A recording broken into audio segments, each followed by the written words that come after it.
Okay. There's already people here. What?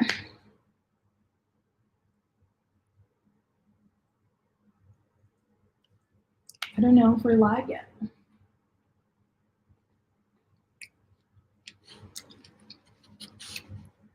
Hello. I hope you all can hear me. Nigel wants to say hello. You'll have to wait. Hi.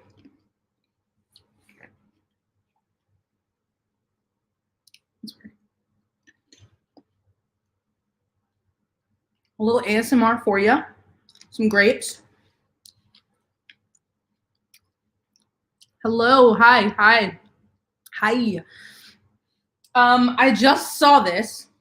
Have not read about it. Shall get to it. Hello, Canada. Hey. Hi. Hey, hey. Hello. Hello.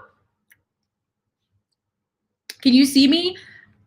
I'm using my camera and not my laptop camera.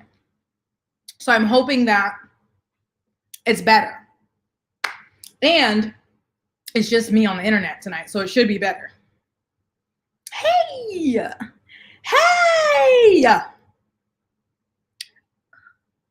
You see me? Nigel, please sit down. Thank you. Hey! Crystal clear. Hello. Can you hear Nigel? I'm looking down here, but my camera's up here, so sorry. Hello, South Africa. I was so excited. I was like, look at me learning something new today. I mean, I did have to watch a YouTube video 3 times, but it's fine. Okay, come here.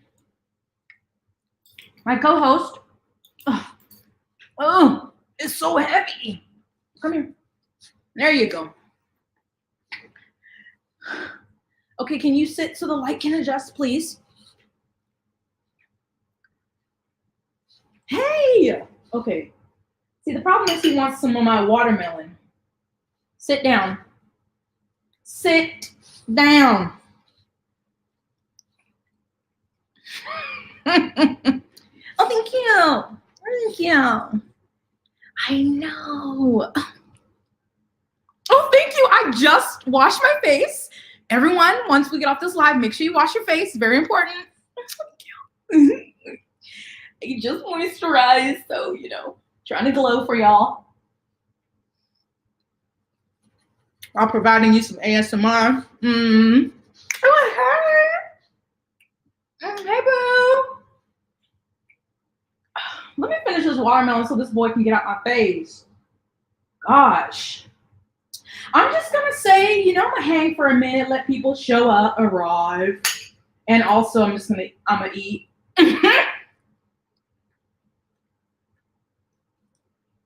Can I help you?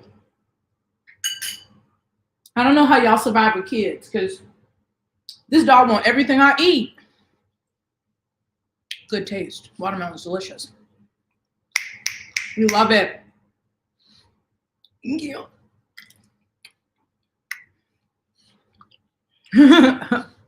Watermelon's so good. Hello. All right, Nigel. You sickening. You better go in your crate. You can't be up in my business like this. Okay, last piece. Okay, that's it. Place. Thank you.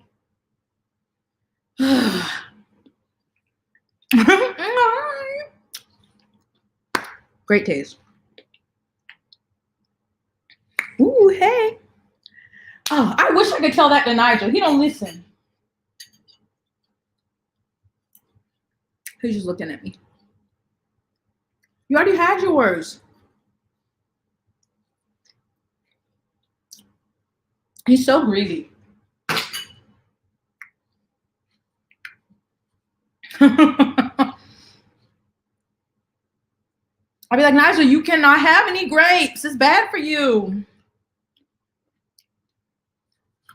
I think you should get some watermelon. Yes. That's true love. Yes, sit down, please. Hey. Oh, God. I feel like if we allowed Nigel to do so, he would. We love that. We also love this. Hello, we've made it to Friday. How's everyone doing? I see we got somebody at work. Some people driving home. Y'all got plans this weekend? I'm gonna be right up in my house. I did give him some. You don't need too much. It's got a lot of water in it. Y'all never be on my side. It's very disrespectful.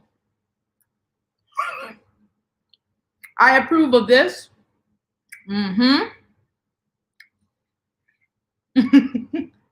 Hey, Alexa, I just finished watching your video. You see this dog? That's it. That's all. It's all gone. Now get up out my bowl. Sit down now. Oh my gosh, I want to go to a drive-in movie. Cheers for the freaking weekend. Great combo. Oh, hurricane season's too daggone long. You can't have no grapes. Lay down. Go to sleep. Oh, love that. Happy early birthday. Hey. Oh, I'm sorry. Oh my God, that's so exciting. I love that. What kind of chips? Are they salt and vinegar chips, aka the best chips? Wow, that is multitasking. Fun. Hush.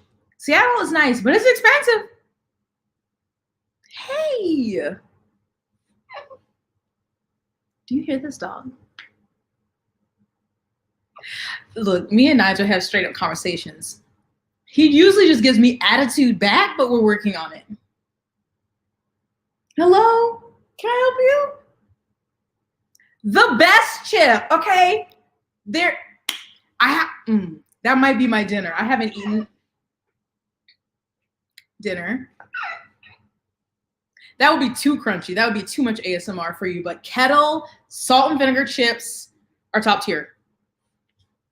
Barbecue chips with dip on the side. What you dipping barbecue chips on? Where are you going, dog? Place. Come back. Come back. Because you can just sit right there. Thank you. Ooh, rosé. Oh my gosh. I totally meant to bring my kombucha. I made a Crystal Light, but I was planning on drinking my kombucha tonight. I just forgot. Or I just remembered. Damn. Ooh, a musical. Hey. Oh my gosh, how important. Can you bring me some mail? My mail is so slow. Amen. Amen. He would try to eat all my crisps. I don't think we've ever found anything that Nigel doesn't like to eat. He eats grass, I mean. Also good, do you eat the Ruffles with ridges? Nigel, I ain't got nothing. This is Crystal Light. What do you want?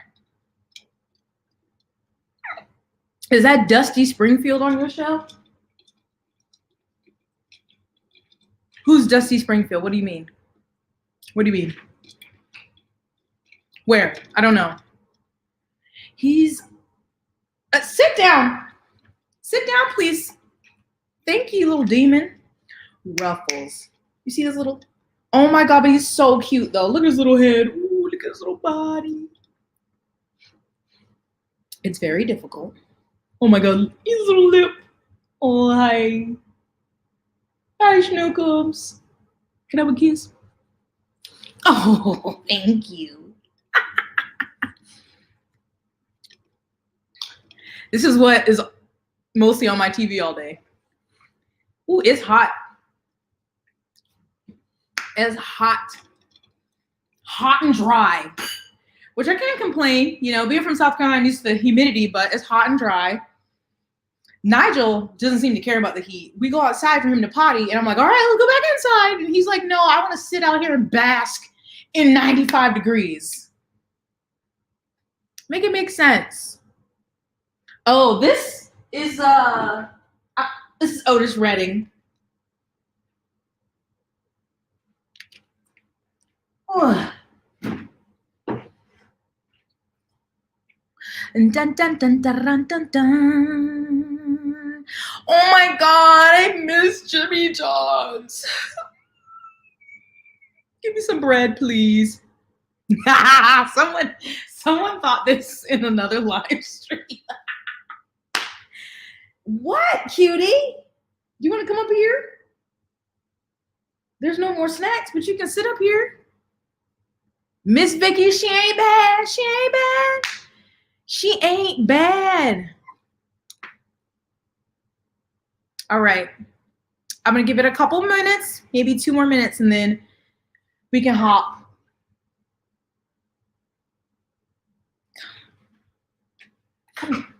Come here, you big baby. Maybe you just sit up here. Ugh.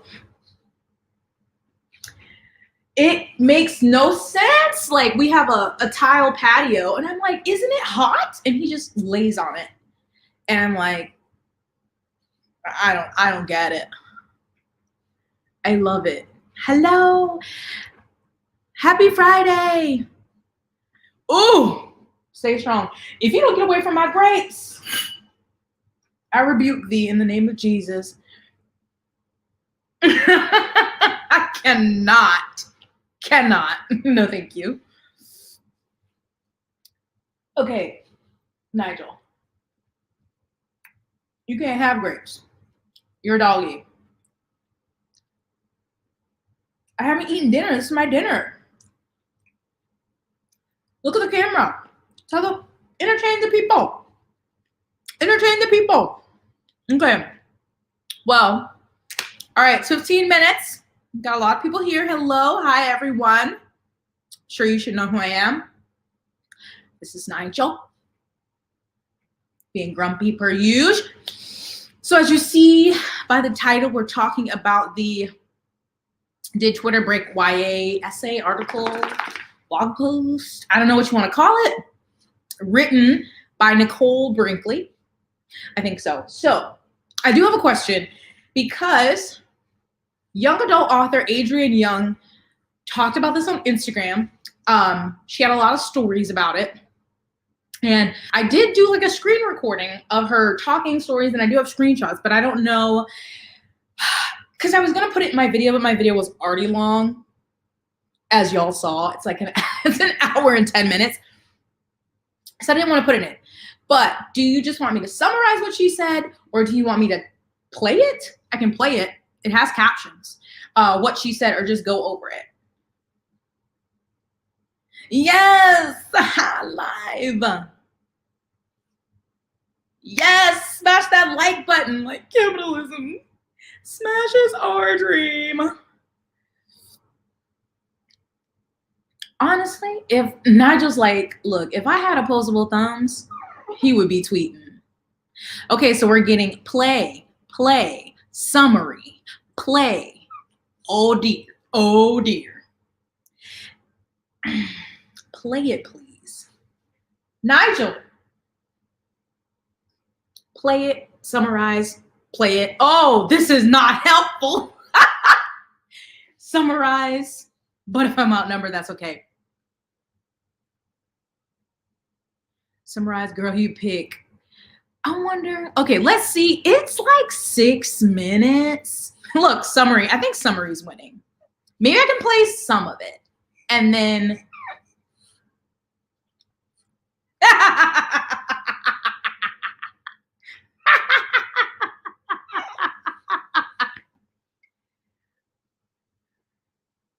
ooh, the shade. I know they did. Okay. It's 6 minutes. I won't play the whole thing. And then she's got some written stories. Oh, it's not bad? Okay, let's see. Okay. Oh. Let me bring it up. Let me figure out how to do that. And hopefully this dog don't eat my grapes. And then I have to end this live stream because we got to go to the vet. I know. I'm always like, look at his little body. Oh, we're not barking, sir. You cannot have no grapes. You cannot. I don't know what you want me to do. Sir. Do y'all hear this ghetto dog? It's very ghetto. Okay, let me see. I know. This is why you need to teach me. Okay, I'm gonna have to get rid of these here grapes. I can't have no joy, no peace. Okay, BRB, 1 second. Nigel, keep them company. Stay right there.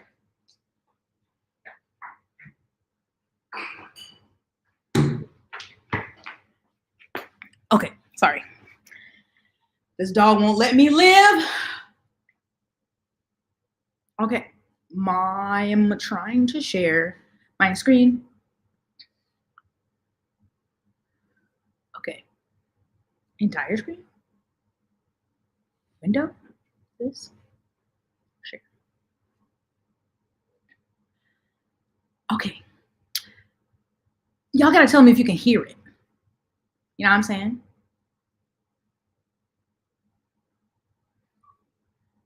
Shh, hush. Hello, I just got back from the gym. Can you hear that? Let me know if you can hear it.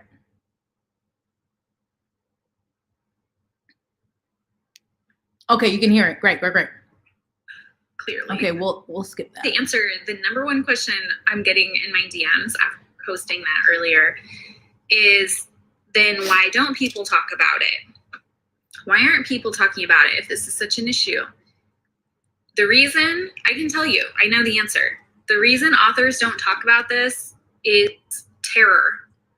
Complete and utter terror of that focus being, that spotlight being turned on them. So I can say without any hesitation that a majority of authors feel like talking about this out loud and calling it out makes you feel like you're putting a target on your own back for these attacks. It feels like we're all in this foxhole together, this like trench, and we're all just keeping our head down. And talking about it and bringing attention to this issue feels like sticking your head up out of that trench, and you're taking a huge risk. Not just a risk on your own work and your own career and everything else, like your mental health, all the effects that this culture has on authors. It's not just you. It affects your author friends who people know you're friends with, and then they're going to get called out to publicly denounce you, and then they're going to get dragged. It affects your publishing team and the imprint and your professional relationships. It affects your agent, who then might be called out to drop you. And if they don't, then they're also guilty of whatever you've been accused of. The ripple effect is astounding.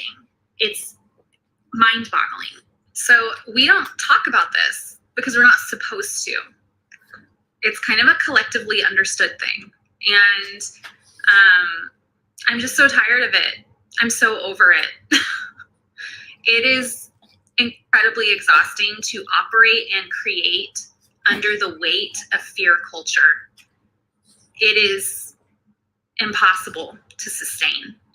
And just like I was saying the other day about cultural norms stay cultural norms as long as we are participating in them. And you don't have to be one of the people leading the charge in order to be a participant. If you're just present all the time and you're one of those people scrolling and like retweeting and jumping on bandwagons with absolutely no critical thinking or deep dive into whatever's being claimed at all, there's zero responsibility put on these people to actually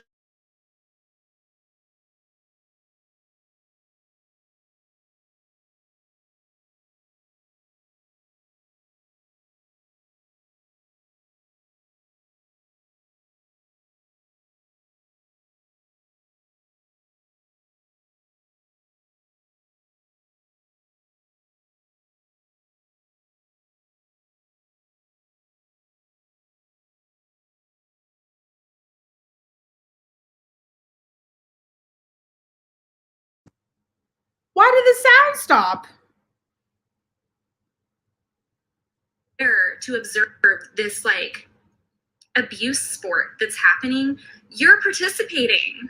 Meanwhile, authors who thought they were like just pursuing their dreams and, you know, creating their dream job and finally getting to see their book on the shelf and, you know, all the like starry-eyed, sweet things about a debut.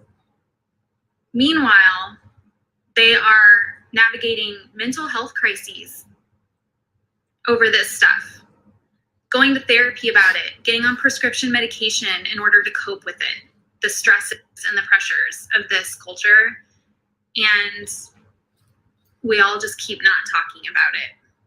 And the authors who are most often affected by this, and this is talked about in the article, are authors from marginalized communities. It makes no sense. It makes no sense. It's totally unacceptable. And here we are. Just keep going round and round. Got off of Twitter a few years ago. Okay.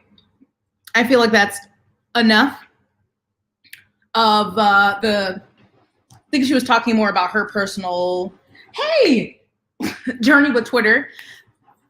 Nigel, hey, what are you doing? So I'm going to go back up. There were some comments during that. So obviously that was Adrienne Young. If you missed it, she's a young adult author. And there's a lot. She's obviously referencing the article, Did Twitter Break YA? Because the author, Nicole, talks about stuff like that, like the pressure that authors feel to speak up on author controversy, social issues, and then other things. Yeah, basically. Yes, wait, I missed one. Because she did say, like, why, I guess people are asking, why don't people speak up about this? And, you know, there's the danger of this damaging your career. And I feel like on that topic, that's where marginalized authors are usually more affected, because obviously they've been some big names with lots of drama and financially they appear fine. You know what I'm saying? But, ooh, excuse me, too much Crystal Light. And Twitter dogpiling. Let's see. Yes. Marginalized authors face every day.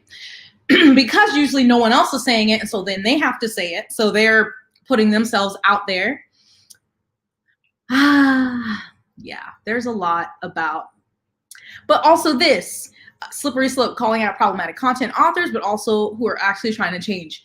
And I think, I didn't get through all the comments on my video about this, but the essay, people had conflicting views about it. I thought it made a lot of great points, but everything's not so black and white. There's a lot of messy areas where this is definitely true. A lot of people are attacked or harassed on Twitter, and sometimes valid, sometimes not. But let me see. I can't believe the sound cut out. Like, how some authors are lost causes, though. Truly, yeah. I was saying this the other day. I was like, for the book community, I thought we would be well-versed, open-minded, critical, read. Apparently not. Yes, mostly the victims. And like, not to say, some people have really done wrong, and then they're the Twitter villain of the day, if you will, or they're the subject of the dogpiling. And I feel like it's just hard because they did wrong and it's good to be addressed, but I don't know. There's also the mental health aspect to think about. Like, I don't know. Let's see. I think it's why a lot of authors are afraid to speak up, because there's authors with strong followings leading the charge. I feel like if Twitter ceased to exist, the drama trolls would pack it up and find a new home. Yeah, I mean, they're going to find somewhere. It does. Jason wrote a defense article after they attacked Mayana and Mina over having an opinion on romance in a tweet. What? How did I miss that? No, I love Twitter. I love Twitter.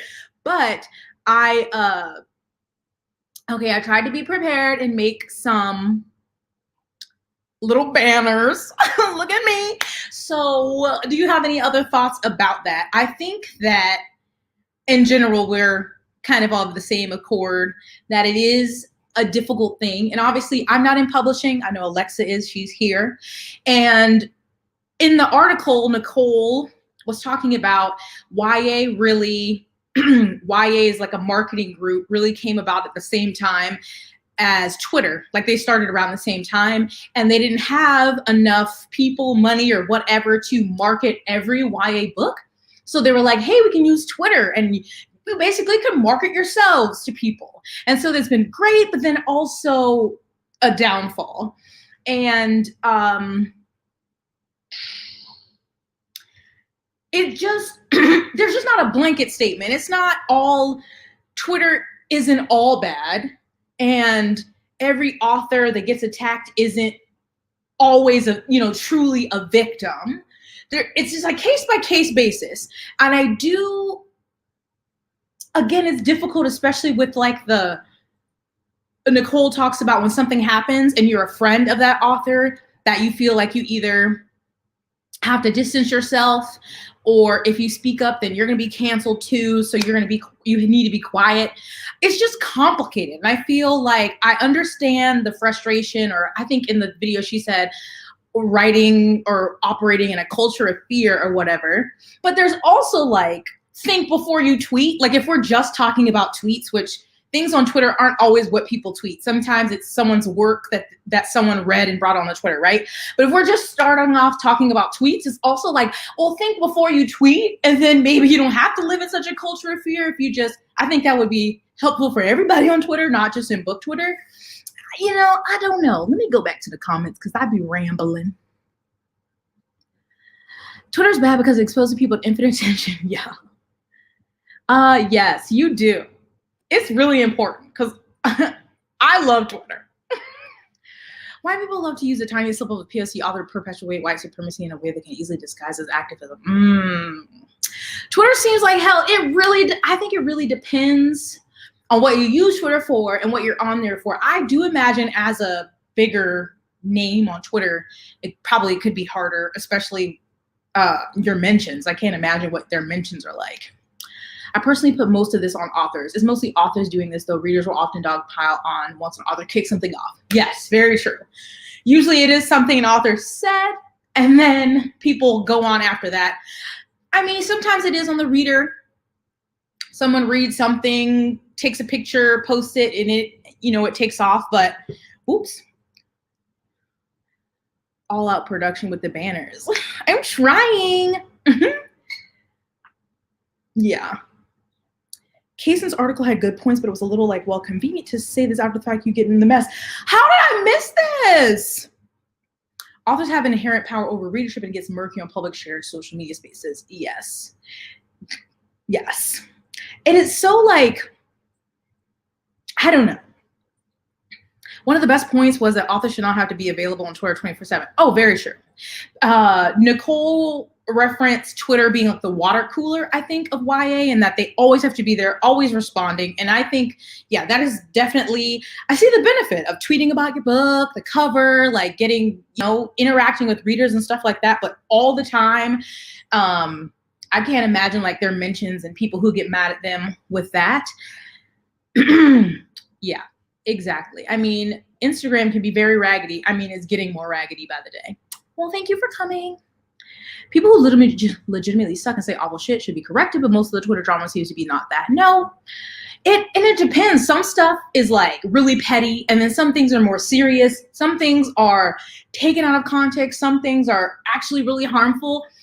So I think, I mean, in most situations, it's not good to just boil it down to this is bad, this is good. This was last year. Okay. When that thread that went out about third act breakup, several authors came for readers when none of them were tagged in case they put up. Oh my gosh. I remember that tweet because I didn't know.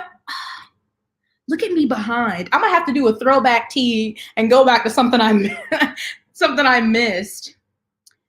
Let's see. I hate to say it, half the drama Ren Shipeko inserts himself into. I've never read any of their work, and I know sometimes, like I mentioned them in my last video, because the thread I was like, you know, make some good points, but they are often in a lot of it. I did not like how that situation with Hafsa played out.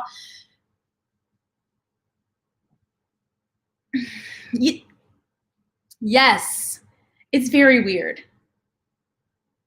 And people love hiding behind those, you know, their icons or made up Twitter accounts, like recently with the author Tess Sharp. Like, people go too far. Like, people always take it to the extremes, and there's just so much mess. There's a difference between calling out authors like Jay Kristoff, who repeatedly ignore criticism from the communities he's writing about, and punishing authors for not being perfect. Yes, that is very true. Because he's been critiqued. People have reached out to him on various platforms and probably other ways, and he never says anything until this recent thing, which I think is funny. I just think it's funny. I know I can't keep up with them. You would think after how long Twitter has been available that people would realize this, but they don't. And some people get like 10 tweets deep and they still don't realize they should think before they tweet. Yes, literally, that tweet can be up for a second, but then someone gets a screenshot and it lasts forever. I'm not really on Twitter, and few books aren't overly popular, but I don't think using Twitter will end your career. I think you just have to be more careful about it, because I think another thing about Twitter is it's like not just a professional platform. So I think maybe sometimes they can forget that they're on here as their author profile and not just as a nobody tweeting on the internet. And so they may say something that just pops into their mind, something, you know, snarky or whatever, but then it's from your author account. And so it's like not looking cute. No room. Oh no, there's no nuance on Twitter. There's no context. Pause on that right there. Exactly. Nicole talks about that in the article also. It's like different on Twitter because you just say it. So people read it. They may think you sound one way when you meant to sound another. When you're in front of people, you can read their expressions. You can get feedback and change. Be like, no. You can explain. You can edit. You can change things. On Twitter, it's out there. It's done. That's it. Even if you come back later and you're like, no, this is what I meant. They're like, no, I'm looking at this one. And so I think, well, in the piece, she talks about context collapse, and I'm trying to find it. Sorry. I have screenshots, but I have too many screenshots. And so I just pulled it back up. But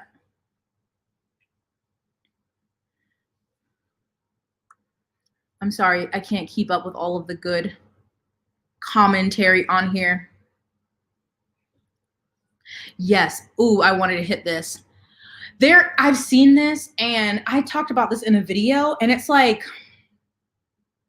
I've seen tweets about this too, and I think that people are trying to come from a good place, but there's such a range of different offenses that the people on this list have, done. Like, there could be, I think an example was, there might be, you have John Green, because his books usually just have white characters, and you have somebody else who was like accused of sexual assault. Like, there's varying degrees of, I don't want to say crimes, but infractions, I guess. And the lists are just I don't like the list.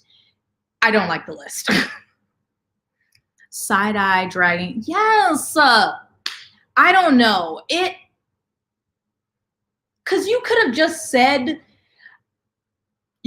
talked about it, but then they had to put Hafsa's initials, and it's like, and Hafsa's response, it really seemed like she hadn't been approached beforehand. She didn't know this was coming. She was something she dealt with, left that in the past, and then it was brought back up. So, one of the ways Twitter is hypocritical towards marginalized authors is when one of the reasons people raged about Amelia Zhao Wu used Russian names incorrectly in Blood Air, so did Lee Bardugo. Oh, wow. I remember hearing about Blood Air. I didn't know about the Russian names things, but I've definitely heard that with Lee Bardugo. Like, doesn't Grisha mean Greg? or something. They're super murky. It's very difficult. Okay, one second. I'm going to go back to my fancy little banners, okay? So here we go. Let me find this thing. Okay. So context collapse, which happens on Twitter, obviously. So it's what happens when the scale of interaction shifts to the infinite audience possible online, as opposed to the limited groups a person normally interacts with face-to-face. And like I just said, in a limited group, a person is constantly adjusting their tone, presentation of self to fit into the social context. In a situation of context collapse, this becomes impossible. And so exactly, you may tweet out something with all this good intention and you think this is how it sounds, but then people on Twitter take it a different way. So I thought this also applied to this because in the article, she also talks about the reader taking a line from a book and just placing it on Twitter and calling it problematic. So I just wanted to see thoughts on that because obviously recently there was the lines from Red, White, and Royal Blue by Casey McQuiston that people were finding issue with. And when I talked about it in my video, a lot of people were saying, like, I don't really think it was that big a deal. I think it's kind of taken out of context. It's kind of over, I don't know, dramatized. And I didn't read the book, obviously, but Casey, with that situation, there was an account that like tagged Casey McQuiston to say like, what are you going to do about this? And they were like, it was trying to be a dig at, US politics, but it'll be removed from future printings. And it's like, has it gone too far with that? Yes.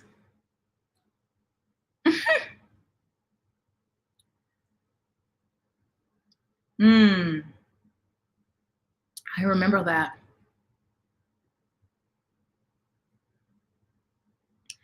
It seemed like a lot.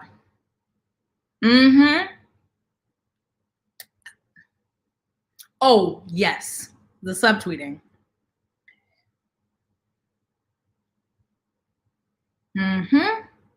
Yes. A lot of people misstate what actually happened with Blood Air. I was there and I have all the context. I wish people would stop restating PR spin. The lines of tweets are a bit sticky as they are. Yeah, Oh, thank you. Yes. Def too far. Readers should sometimes step back from the book. Think I don't share this opinion, whether it be about the representation of throwaway comment, content, and not contact the author about it. Yeah. I think sometimes individual line call-outs just show an author lacks of research, but I don't think it's necessarily problematic and needs to be taken out. Don't take one singular line with no context and say it's problematic when they may be critiquing it in context, characters of the villain. True. Yeah, I don't know. I found this one. It's not Casey's fault. Wait. I remember when BookTube was talking about the Black Witch, where people took a character who was intentionally written to be racist and people were acting like the author was racist for it. I remember some about that, but I don't remember. Yeah,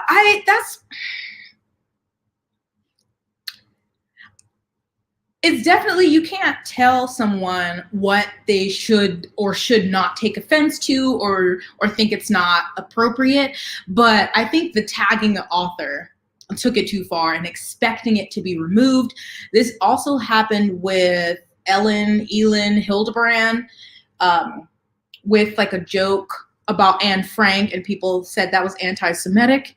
And so then that was going to be pulled from the book. I wonder if some of this problematic content policing comes from the fact that book Twitter started in YA circles and there's more of a premium on being didactic for that audience. Mara, you're too intelligent for me. I have to look up the word didactic. Let me stop.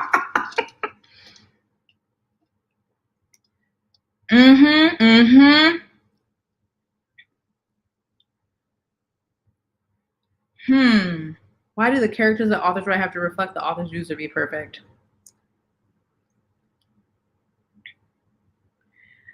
Yeah, there's is the setting in general having a president's son and royal portrayed as good aware when we know those roles people are actually like.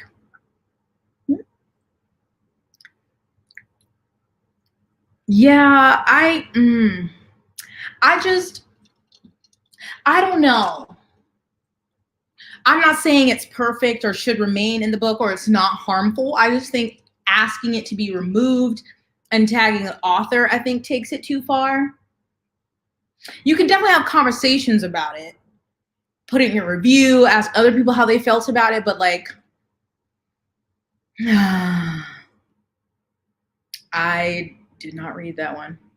I mean, a lot of people feel like YA audiences need everything stated for them morally. Okay, there's less comfort with gray areas and a more feeling of teaching teens what to think. Seriously, I'm like, hold on, I gotta carry in a dictionary.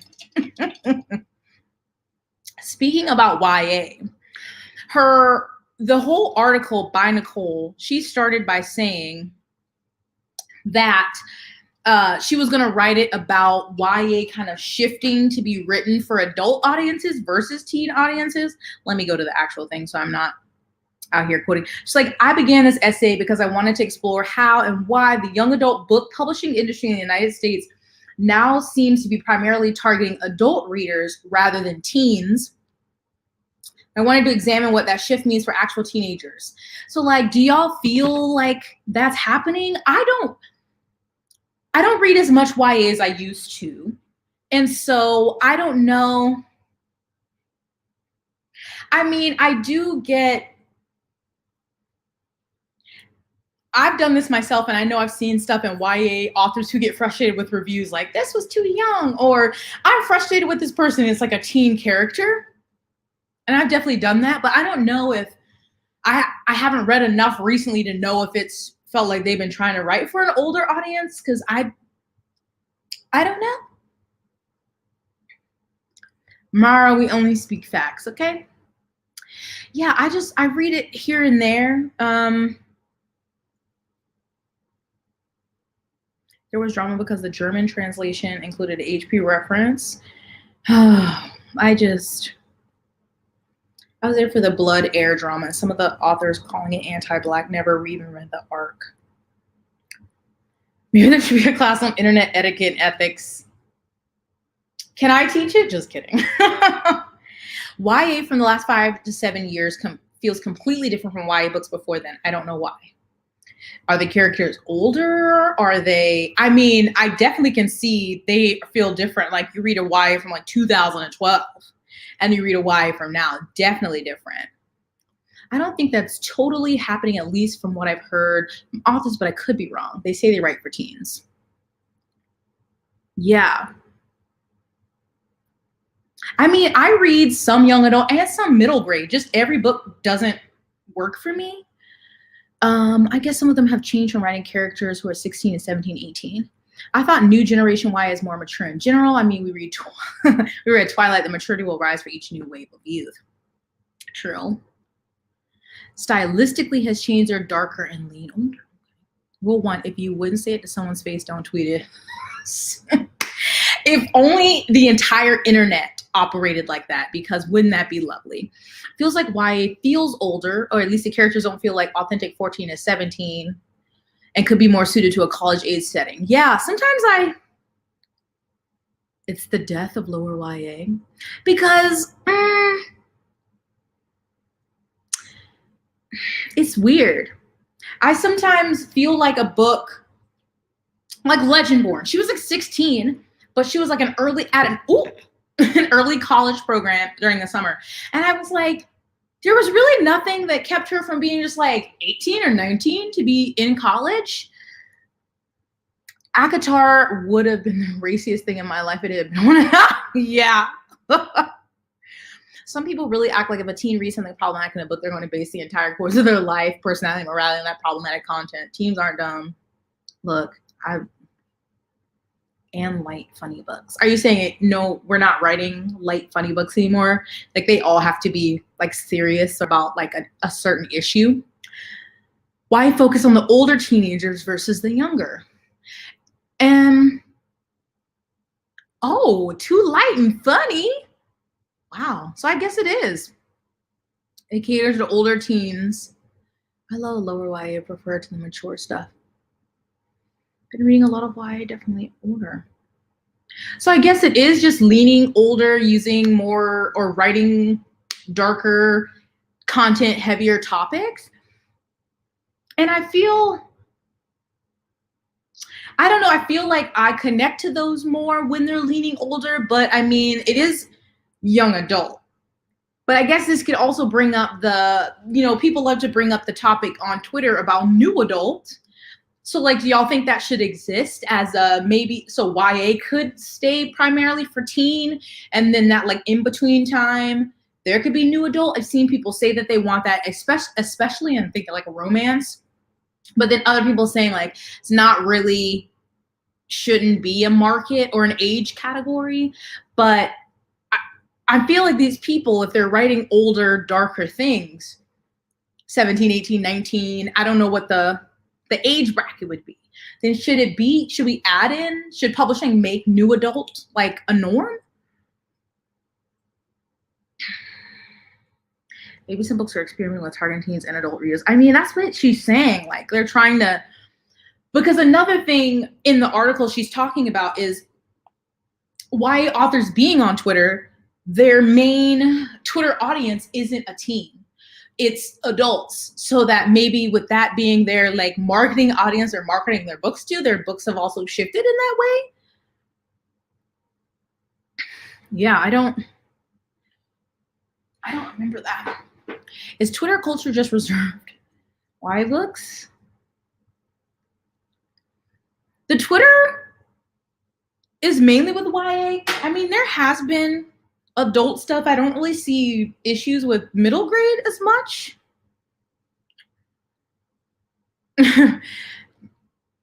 Yes. Yeah, I mean, true. They are more active in these things. I think the younger, like Gen Z, are they Gen Z? Yeah, Gen Z are teenagers, right? Are definitely different than I was as a teenager.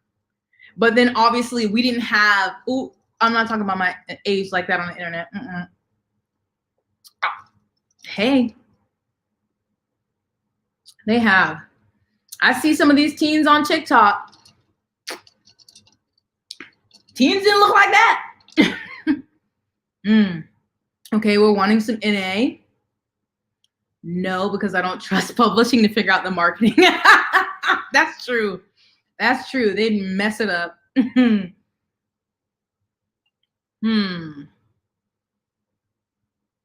Absolutely want new adult, so authors will stop trying to mask their obviously older characters as teenagers. I do not like. Does anyone have numbers or how many teens are reading YA versus adult books? I would love that. I don't know. Alexa, do you know? I don't really believe teens don't read these books. Yeah, I wouldn't know. There are issues that need to be discussed and called out. I'm afraid to talk posts about books because it might be problematic in the future. That's another issue with the internet.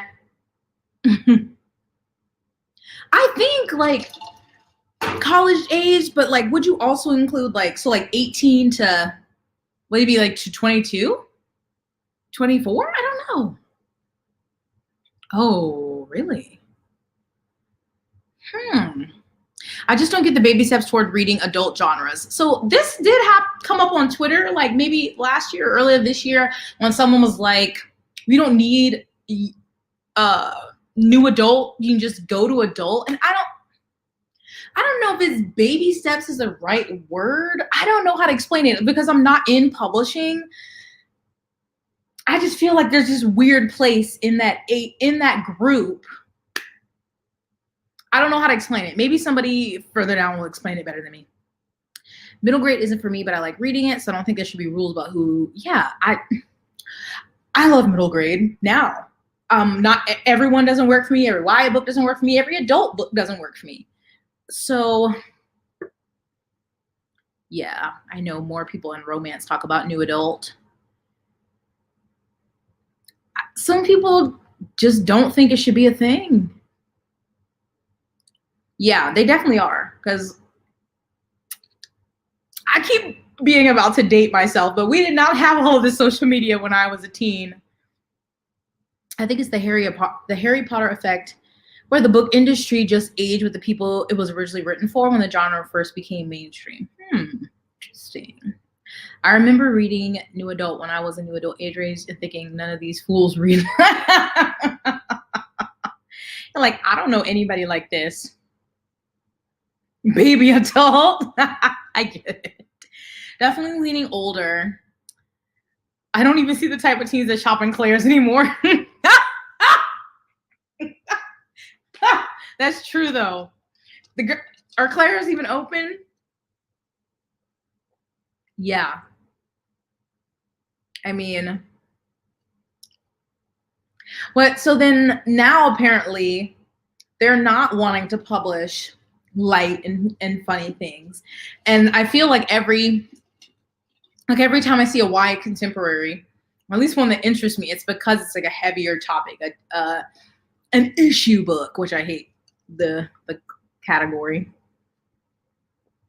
Ha! Not Uncle Rick. Woo! 18. One of my sisters was born in the year 2000. So she turned 21 this year, and I about had a heart attack. I can't take it. I can't take it. Sanderson and Tolkien are both considered adult fantasy, but not every adult who reads Mistborn is going to read the similar. You know what that says. Yeah, it's not. There's levels. There's different. I don't know. I'm sorry. I'm trying to. NA is a romance category, not an age range. You can't forget that. It's age down chicklet. Ew. Not romance, but not erotica. I don't know. Or it is horrific. Twilight, a horror. It is. With Book Talk getting popular, my teen cousin reads YA, so they're still reading it. We just don't know the numbers. I would like to know that. Dun, dun, dun, dun, dun. Now that is a jump. Goosebumps to Stephen King. I mean, it is horrific. So that's interesting. I guess the general consensus is YA is leaning older. So,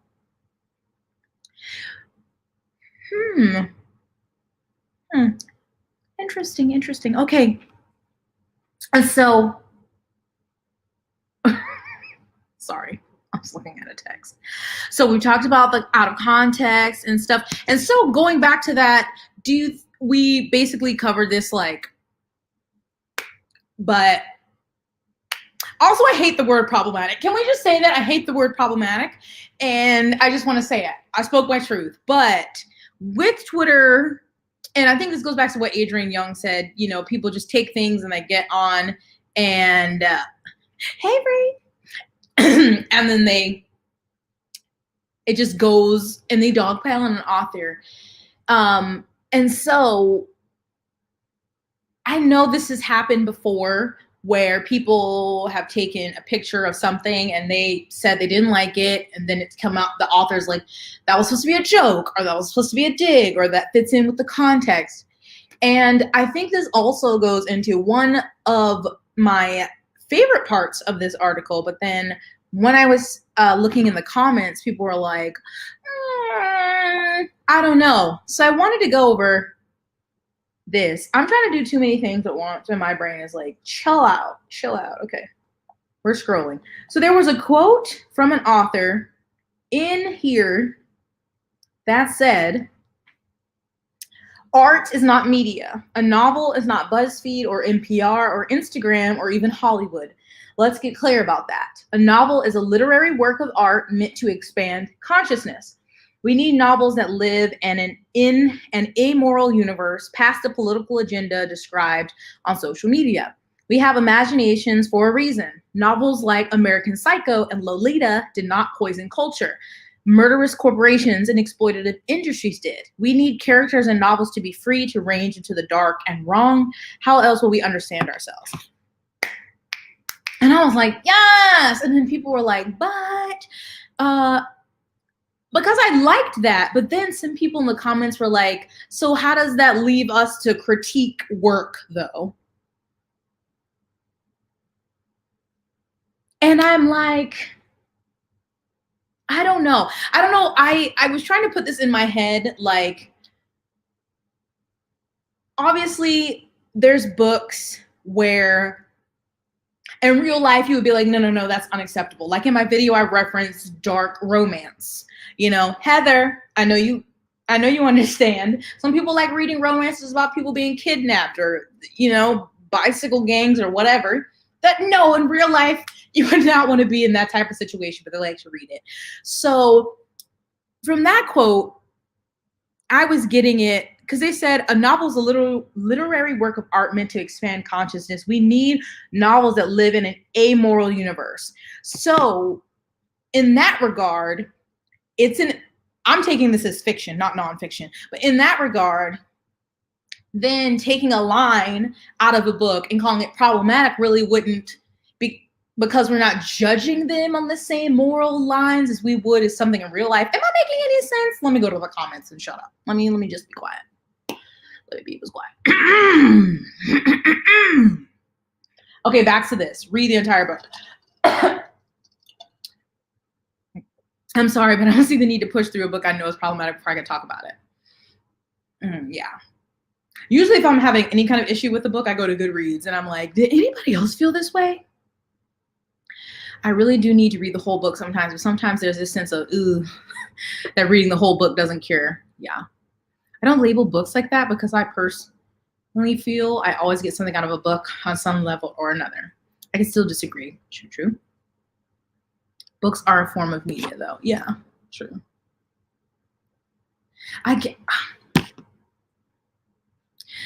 Hold on, I'm about to Google something. They are a form of media. I think that was worded poorly because it is a form of media, but it's saying like, I don't know.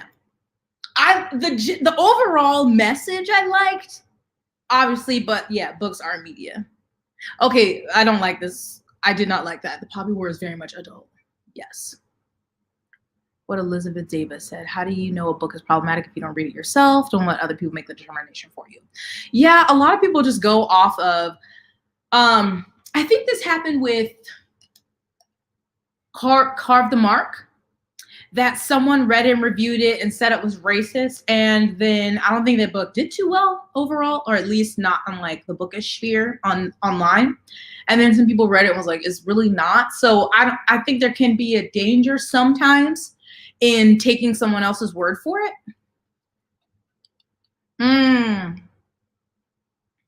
Yes.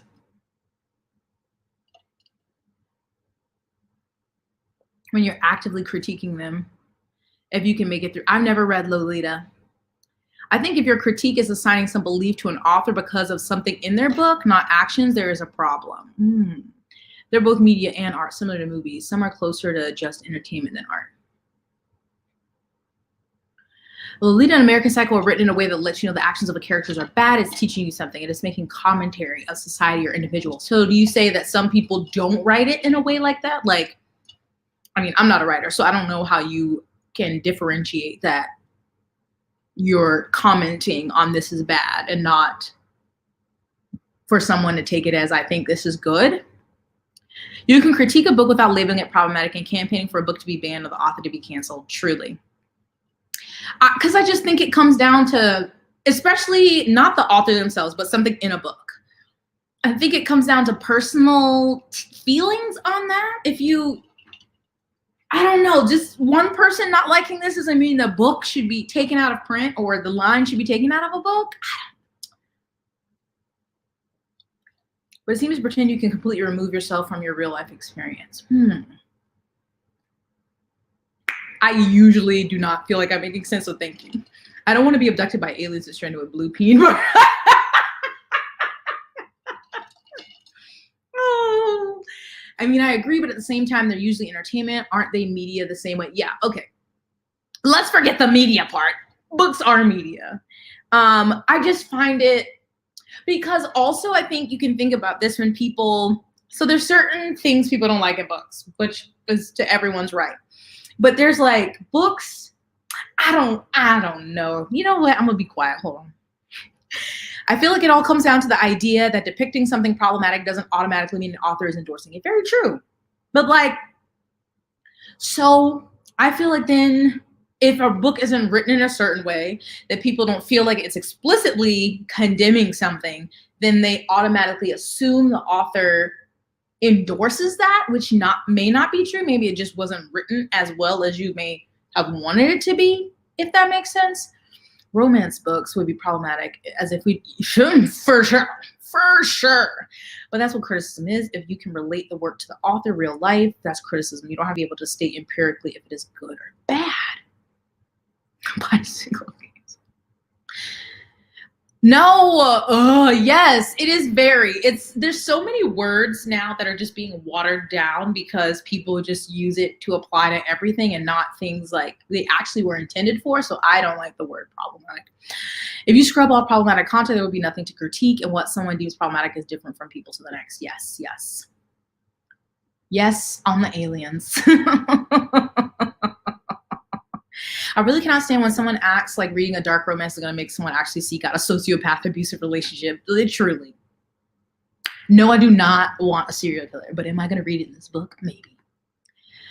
These books that push the envelope of amorality have some critique of it within the book. Bad things happen to Humbert. He's just not being a pedo happily. I'm guessing that's Lolita. Yes. At the end of the day, it's more nuanced than book bad, do harm, book good, do good. Novels are works of art, but it's impossible to argue they exist outside everything else in our world. Whether you want to or not, your book is giving an opinion, whether it's the authors or not. That's, yes. I feel like if it's critiquing those characters and the type of behavior, but definitely if it's placed in the context, we are allowed to just take it like, nah, this is not for me. There's so much like, oh, these dag-on comments just running away from me. I agree with this quote so much. In any art form, there's definitely a line between art and artist. The artist shares their views and stock is different. So, I mean, yeah, you could also go into that with separating the art from artist, which that's a whole nother conversation we shall not get into, which some people believe you can do, some people don't. It was helpful to make a good argument if you've read the book, but if you haven't, at least do your research, look up reviews, blogs, articles, something.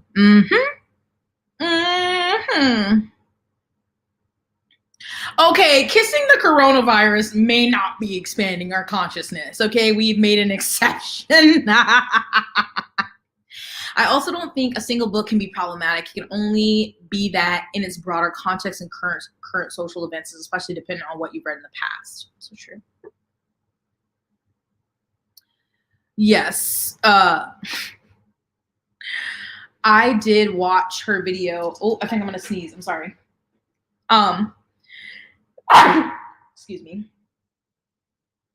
Her mask off video, which did have some good points. Too much work.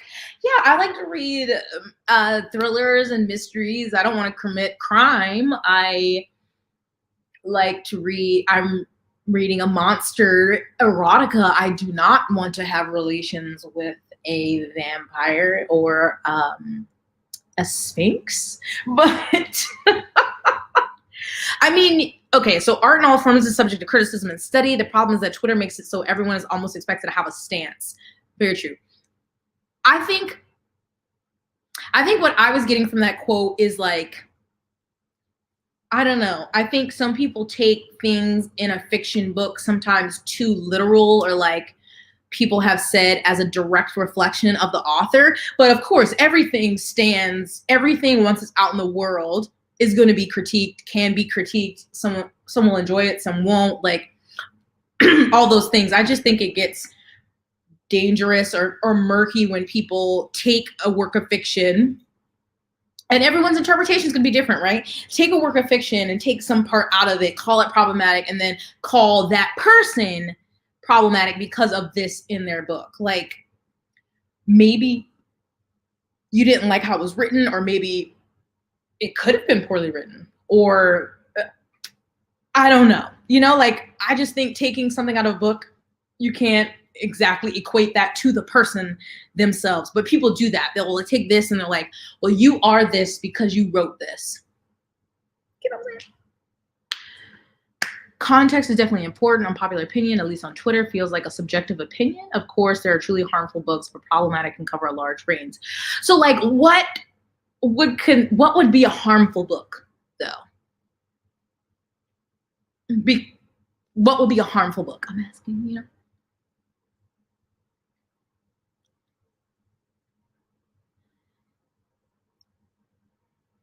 Yeah, that was an interesting video for sure. I read books for entertainment, which is media. It won't be for everyone. But when I tackle problematic issues, I take weeks wondering, should I do this? But it's a way to be presented. Now I feel like I should read Lolita and do a deep dive. Just kidding. I'm not smart enough to do a deep dive in these books. I think making a critique of society using messy characters is different than trying to teach the reader something. It's all context. Context is words. We're seeing a pattern here.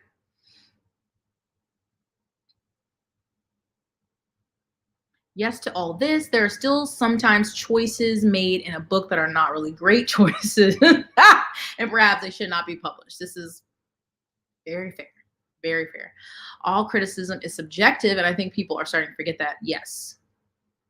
Because we're all coming from our own backgrounds, our own experiences, and so what you've been through will influence what you view or how you take something. And then you're putting that out and expecting everybody else to have the same opinion as you because of your experience, and that's not how that works. Yeah. Speaking of, that doesn't mean drag them, but sometimes it does mean heavily side-eye. How the hell does yes, you're like, this made it. But this this made me think of another thing in the article. Let me go back to my banners. Okay, trying to be fancy. Let me get to it. But I was just loving these concepts. I was like, yes, teach me. Okay. So, morally motivated networked harassment. We see this daily on Twitter. And what does it mean? It's a new, hold on. So morally motivated network harassment is a new sociological theory that describes and seeks to explain the social media dogpiling that unfolds when someone's personal moral outrage is matched on a community scale. As communication studies scholar Alice Marwick explains, it makes people feel good, strengthens their own sense of morality, and makes them feel like part of a like-minded group of people. This happens on Twitter every day. So just like I said, someone's personal outrage, they tweet about it, and then other people jump in, and then it turns into this big thing. And I don't know why. Well, in this, she says that morally motivated network harassment also hits the dopamine drive in our brains. It doesn't matter that the behavior is often performative allyship. Our brains reward us for the likes and retweets with sweet, sweet dopamine, which would make sense. And I think that happens a lot. I don't know how to explain this, but sometimes I feel like the loudest people, especially on Twitter, aren't even the people in the affected group. Like, if there's an issue that affects said group, I feel like the loudest people on Twitter are usually not the people in that group, which is really weird. Not like people of that affected group aren't saying anything, but they're not the majority. And it comes down to that performative allyship, like, yes, I want to get out here and retweet this is wrong, without looking into it. But they're just like, something has wronged someone, and I want to be on team right today, so I'm going to retweet this, or, you know, share this. Do you know what I'm saying? I think Lindsay Ellis talked about that in her video as well. Content warnings are important. Wait. Look how many readers see how female characters are written in many books. They say it is bad representation. They see it as bad representation and the character being weak. People want every book to be perfect. Yeah. Ugh, Sarah Dessen. Ugh. In this essay, I'm trying. Oh, well, yeah, okay, yes, that one. No, you know what, I'm gonna say, would you consider life after death by sister soldiers harmful? It doesn't seem to have much purpose except being really offensive. Okay, ooh. Now, I didn't read that book. I did watch many reviews where I feel like I know the majority of what happened in that book. I did not read it, though. It sounds a mess. It sounds a mess. Isn't it so good? Okay, we're going back. The Sarah Dessen drama a few years ago. All those authors are still thriving despite attacking that woman, calling her name. So true. So if y'all don't know, Sarah Dessen is a popular young adult author, I believe. And there was a story in about like a college program or something, like a college group that read certain books and they wanted to read books that are more like meaningful and stuff. And like saying they didn't want to, I can't remember exactly what it said, but basically not choosing young adult novels. And I think a Sarah Dessen book was mentioned. And she took part of the article and a screenshot, and she did a poor job of blocking out who the person's name and shared it on Twitter. And all these authors jumped in. I actually was so shocked. It was like Angie Thomas, Roxane Gay, N.K. Jemisin, like big names. And I was like, no, not y'all. Like even one of the authors was calling her like a raggedy bitch or something. And then I think the girl had to like delete her social media because she was getting attacked. So like,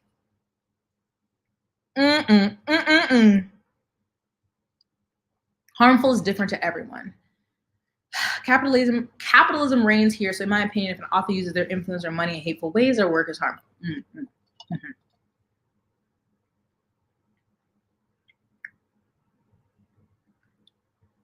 It was terrible. Yes. But like, I'm talking about outside of that. I mean, I would say every book published by, never mind, I'm not gonna say that. Presenting moral superiority or perfection over truly trying to understand a human has been interesting to see.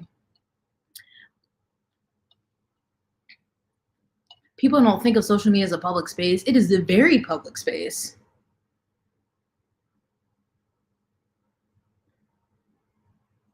She did? What did she say?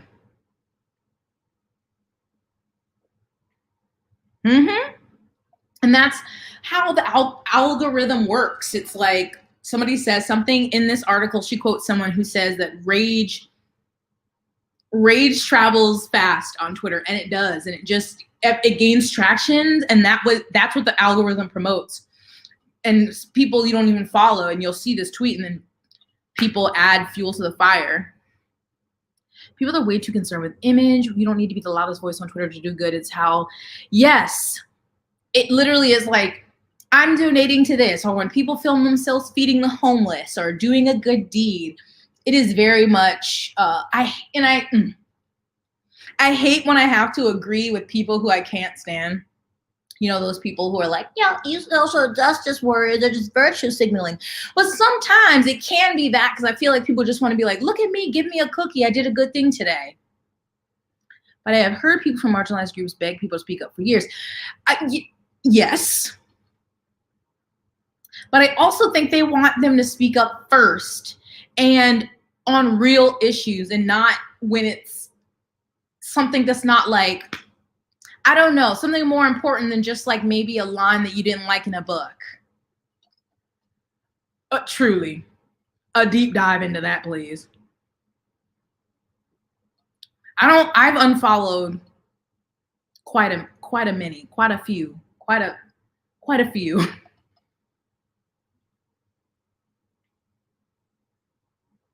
Okay. I think maybe the ideas in the book can be harmful, but at the end of the day, any individual can always choose to stop reading. Doesn't make the ideas not hurt. People online have such bizarre views on what harmful is. To me, Orson Scott Card using money from his books to help fund anti-LGBT legislation is harmful, and author being ignorant is just ignorance.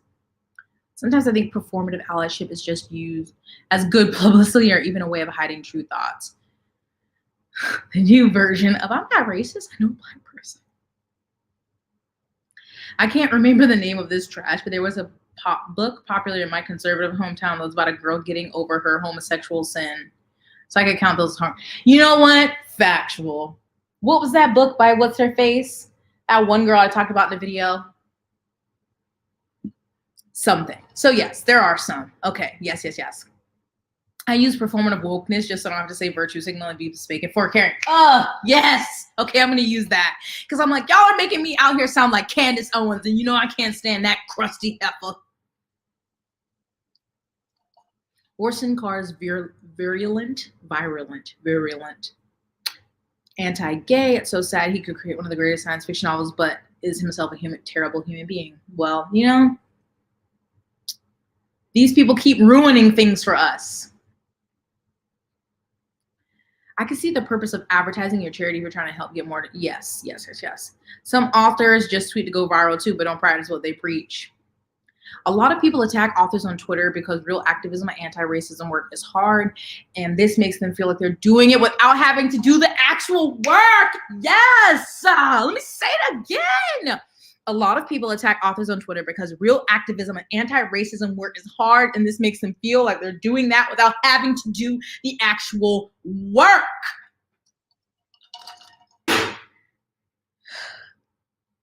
We love it. We love this. Yes. Yes. Yes. Yes. Can I say yes again? I love that. Amen. Amen. Excuse me 1 second. Too much crystal light, Lord. Should always be speaking up and using your platform to bring awareness to stuff, considering marginalized voices, not just when it's popular, your peers are doing it. Yes. But that's the problem usually is like, you're not saying anything and then you see this thing gaining traction. You're like, oh, let me hop on this. I cannot. And that was me being nice. I can't stand that hoe. Alt-right folks are rebrand just like they make punk bands in the 90s. Oh, gosh. The ever-present anxiety and hyper-awareness of any privilege is really what drives the frenetic pace the rage machine has on Twitter. People don't want to be bad. It sucks. Yes, it does. It does. Putting authors and celebrities on pedestals and viewing them as perfect moral agents also will hurt you. Don't do it. Yes. Yes, Lord. I have learned my lesson. I have learned. And so, yeah. People like I absolutely love, I don't follow on social media, except for Chris Evans. Wait, and Ben Barnes. I follow them because they're beautiful. But if I love you, I'm not following you on Twitter or I'm not following you on social media. I don't, you know, like I don't follow Adele. I don't. No. I just get. I feel like a lot of people believe anti-racism stops at reading books from a book list and retweeting, which is a problem. Yes. Because it's hard. It's work. It's daily work. It's challenging your thoughts.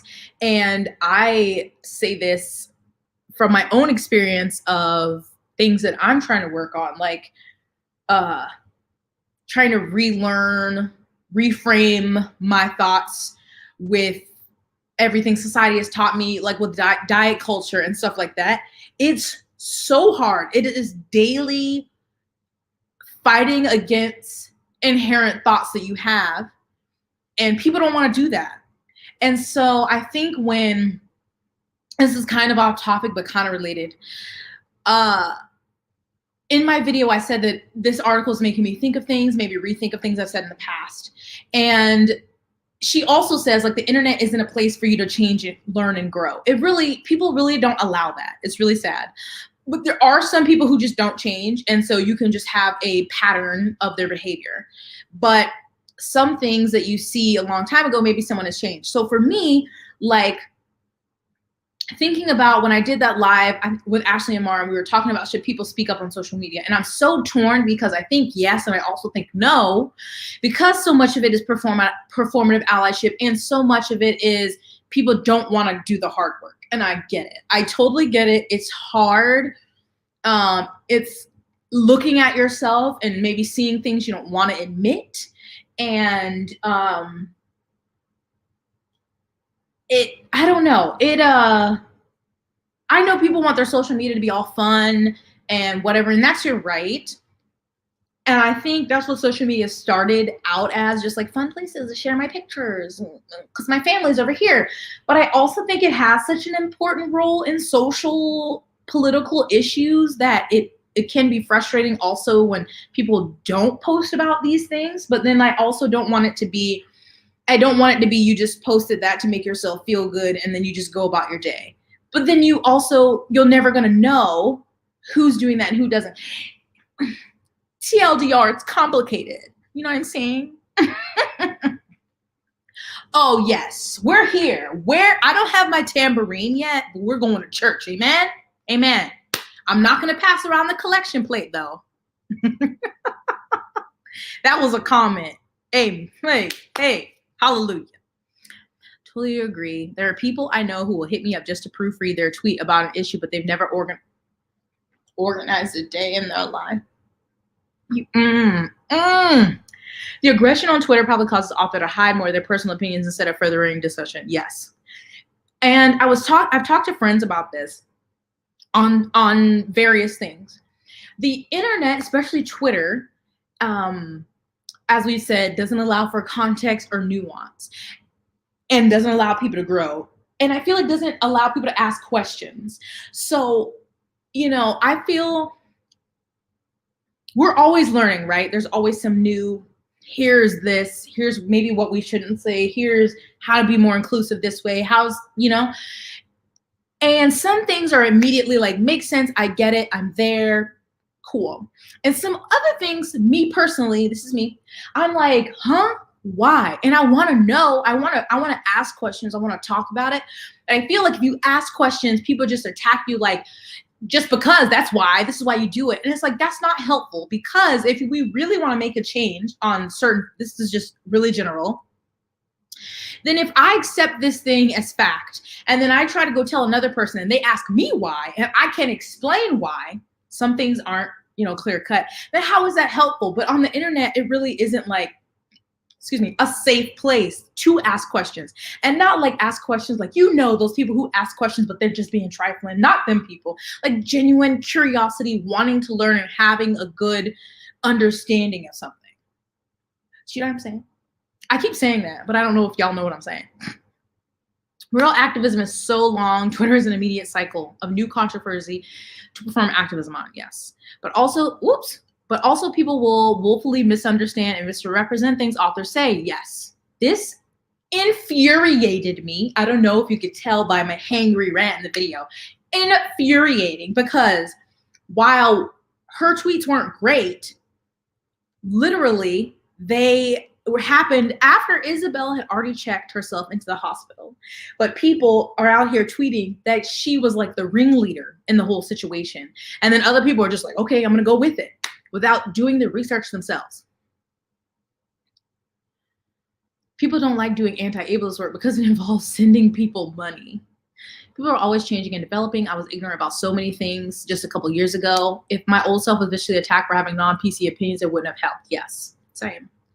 And I mean, even 6 months ago, I may change opinion. I definitely am a very different person from years ago. People using allyship and calling out as a shield to cause harm and attack others. Yes. And I'm like, I think it's a mix between the one I mentioned earlier. Let's see. Twitter also doesn't let you grow since every tweet is saved and will always be linked to your name. Yes. And like, I know you're like, well, just go back and delete the tweets.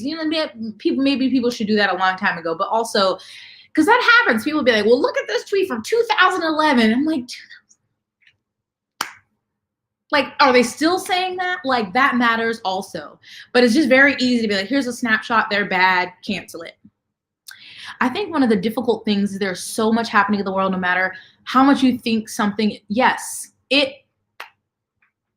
that's like when people are like, why is no one talking about this? Be quiet. Be quiet.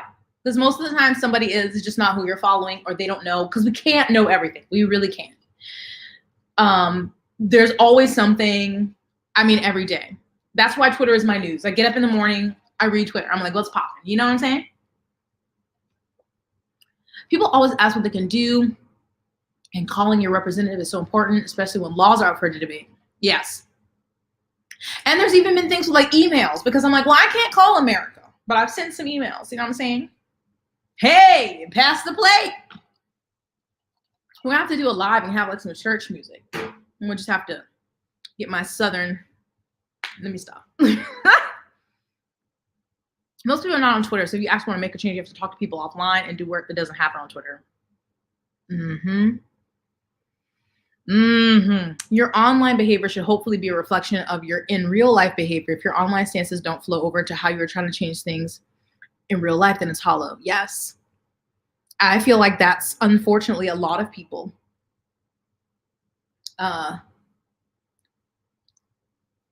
Yes. There might be things I'm not speaking about on social media because I'm dealing with things happening in my communities that others may not know about. What about people who read problematic books and then get called out for being problematic themselves? Like when a book is deemed harmful, people say, don't read that. Ugh.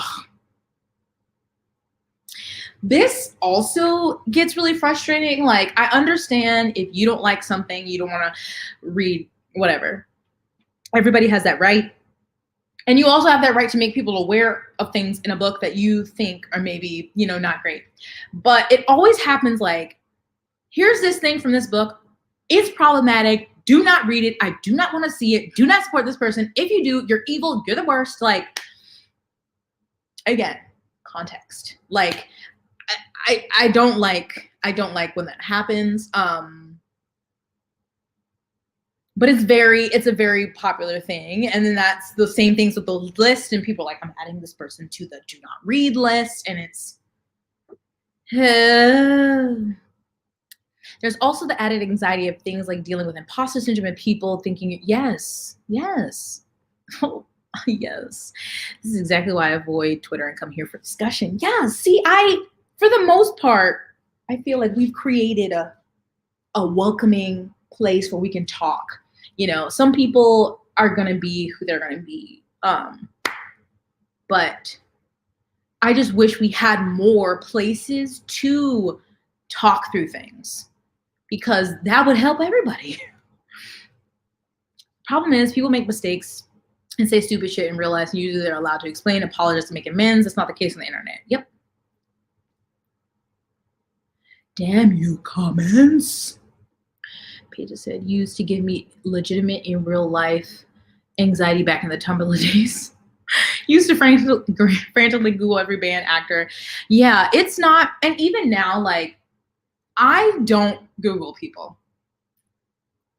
Like, I think maybe people may be surprised, but anything that comes up it's on Twitter. I don't go actively searching for something against an author. And I've obviously put myself in this place where I'm like reporting on this stuff and whatever, but I'm never just like, what author is being problematic today? Or what did a certain person do? So I'm just like, Twitter's a platform for the kids who remain the teacher. Reminded the teacher we were supposed to have a test in the last 30 minutes. We had homework. Shut up. Hey, the comments are so good. I'm loving it.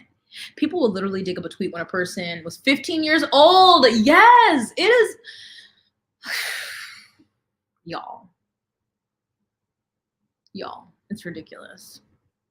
It's not only authors who how everybody else does as well. You're afraid to say something sometimes, and it should not be. It shouldn't. People love pointing out other people's flaws, wrongs, because I mean they don't have to work on their own. Amen. And I actively teach critical race theory, but I worry that people think I'm performing on social media. I know that could definitely, it's hard, but as long as you know you're not performing, you know, that's what matters. Believe in prison abolition and holding that position requires me to believe people can grow and change. It truly does. If I didn't read up on the topic, they had, yes, I was like, oh, not Nora, Lord. which isn't to say she like. And again, I think people put the whole with like people putting people on pedestals. Not to say that she hasn't done things that maybe you're like, that wasn't great. But for one, and we're not talking about heinous crimes and, you know, against people, but like somebody can have a bad take on Twitter. That doesn't mean they're a terrible person or like for the rest of their life. Like, I've had to grapple with performative activism because it just pisses me off, but then I settle myself and I'm at least their audience is more aware. Yes.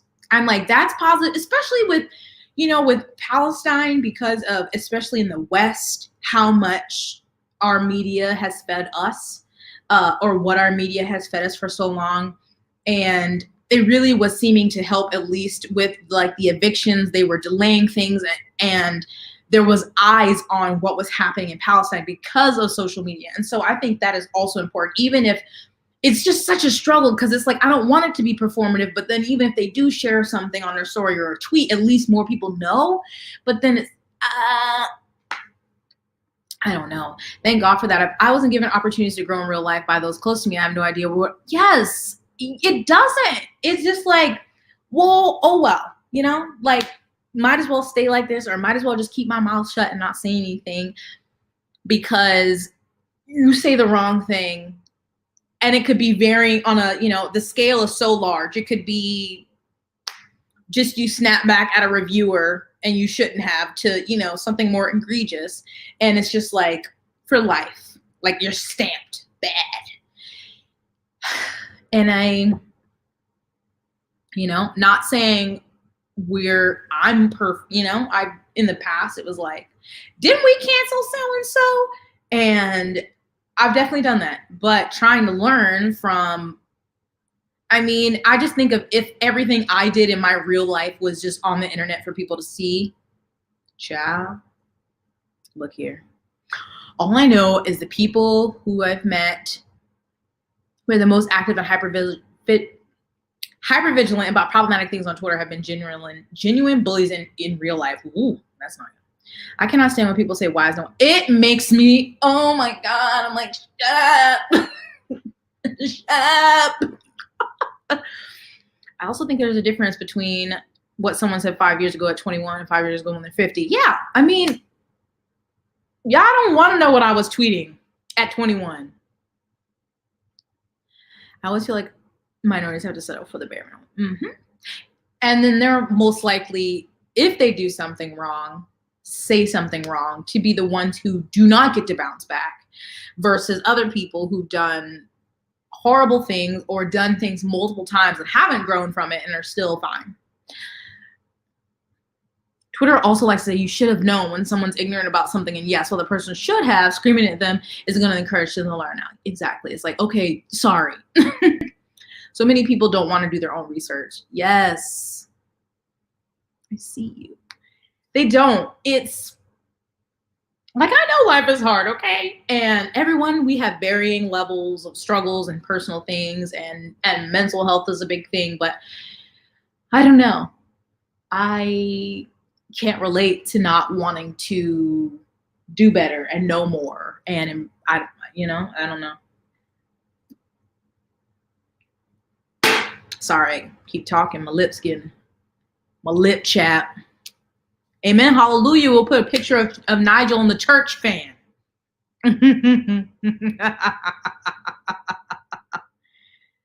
That when they start playing, you know, when they're like, they start playing on that thing, and they start catching the spirit. Don't make me run around my living room. Yes. It's so good. Twitter, no, we would be shut down on Twitter. Yeah, it is. Oh God, don't talk about Auntie like that. Chrissy Teigen. Oh, yes, that was exactly. So look, y'all, we've gone through. Look, we hit this. We've been an hour and 35 minutes. I feel like we've been having some good conversation. Oh, wait. I wanted to talk about this real quick. So in this article, she also talks about this part with authors. Let's see. So when talking about marginalized authors, she is saying how obviously I've talked about before, like the own voices hashtag, how that's forced people to like to come out and stuff, because some people will read a book and then be like, I can't believe this straight cis white woman is writing this book, and then it turns out they're not straight or heterosexual. And I'm trying to find it. I'm so sorry. I'm not ready. But let's see. Okay. So she said, Black authors must be perfect representations of Blackness despite the wide range of Black experiences. Queer authors must be out of the closet in a neatly labeled box for their queer representation to even be considered acceptable. And they were saying, like, she also said something, I can't find it, about Black authors feeling, or like some people critiquing Black authors and saying like they're writing primarily for a white audience, that it's not authentic.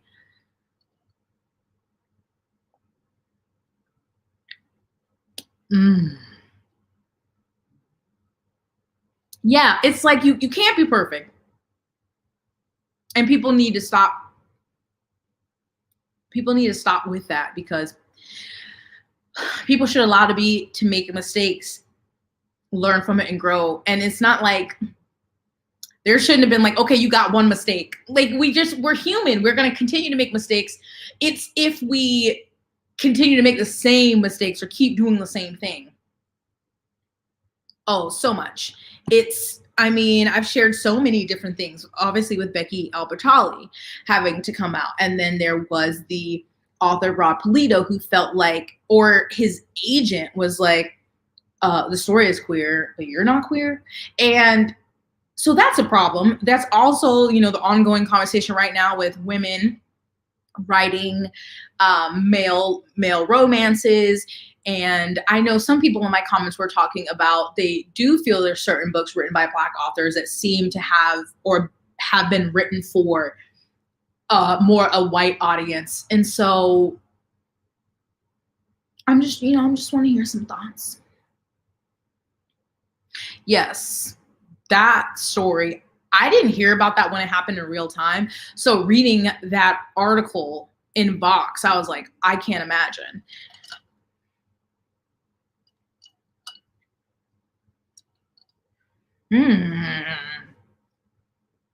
It's like, yeah, well, I'm not anymore. I changed. The audience is the entire world. Whatever experience you write, one will seem off to someone. Yes. It's so awful. It's like people are like, well, hold up. Let me Google this person and make sure before I read this book. I don't think someone not Black has the authority to judge Black readers calling out Black authors for not writing for a Black audience. Some of them are. Nick Stone admitted it and got pats on the back. She did? Y'all, how have you missing this stuff? Y'all not telling me everything. I'm upset. But no, it definitely, I felt like, I read a nonfiction book that I was like, okay, this is good, but I feel like this is definitely meant for a non-Black reader because it was trying to explain the Black experience. Google requires hate. It's very educational about the Twitter mob. Ooh, is that a book? Also, the fact that if you're a part of a certain marginalized group, you're now almost expected to only write about that. Yes. I think this happened with Aiden Thomas. Their new book, it's like a Peter Pan retelling, and people were mad because it wasn't. I don't think there's queer characters. And it's like, that's not the only thing that they have to write about. I'd rather spend my money buying a queer book by an out queer author than by an author who I don't know. But I don't want authors to feel like they have to come out. That's the struggle, because some people aren't ready to come out. And so you can't know for everyone. I don't know. I admit I'm a lot more lenient towards books with authors who are own voices when they have stuff that seems stereotypical, outdated, and wrong.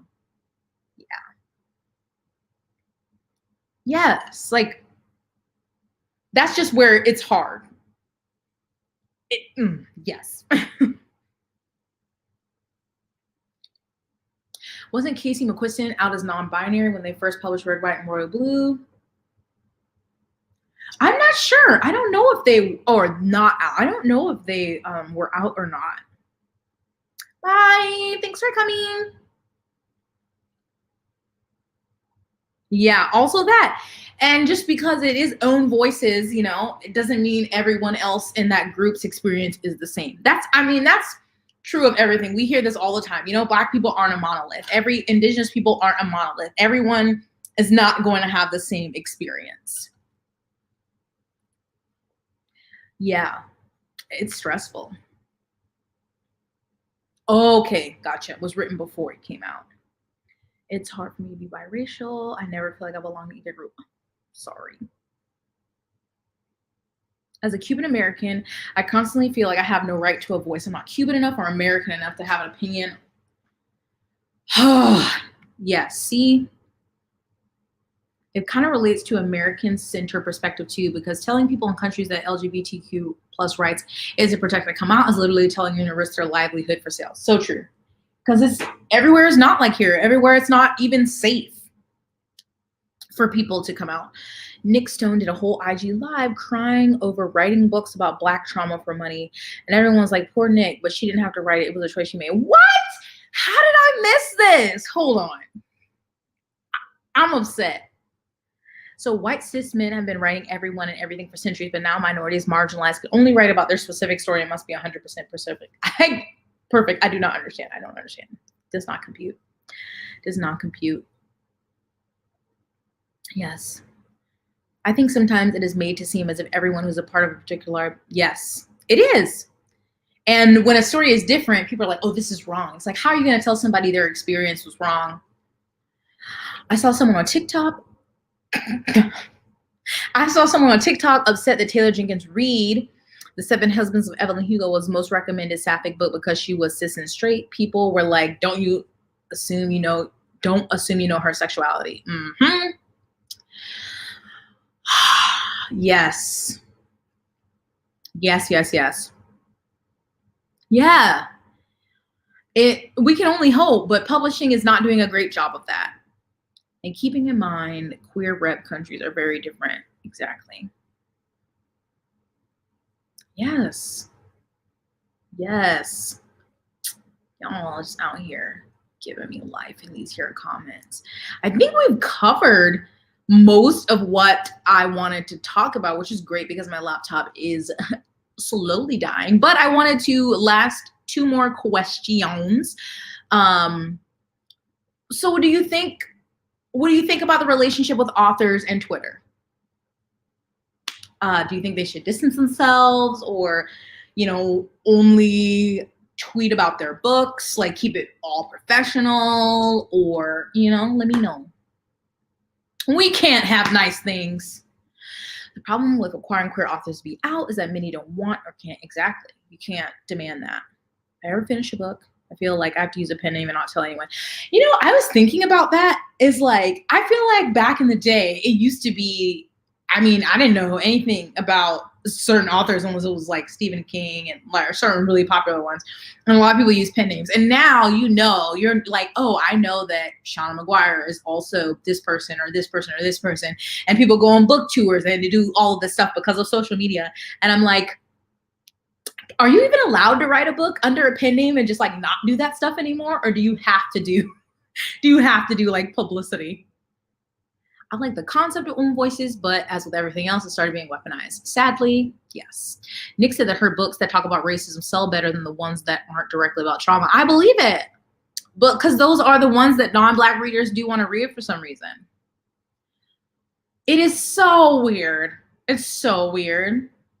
Twitter, sometimes y'all don't be doing my Twitter like this. The worst feeling is when someone in a review says something in a book is wrong or not realistic, but it's part of your reality. Yeah.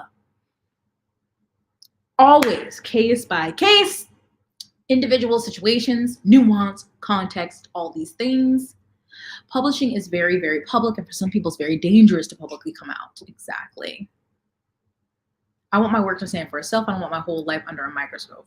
Hey, I feel it. Professional have Q&A days for fans. I refuse to quit Twitter, okay? I get all my news in one place. And Black Twitter is just iconic. I've distanced myself from Twitter and will only use it to promote my work if I have to. That makes sense. Watch your clock. I think they should keep it super professional. It's the safest way.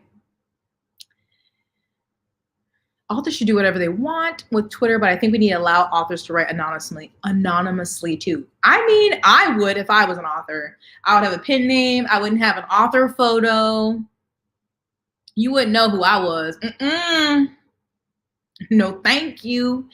It's hard because if the author is super big, I think people expect more of their personal views. And if they don't share, yes, they assume the worst of them. Also true. I think Twitter's assessment. Y'all gonna stop talking about my app like this. Exactly.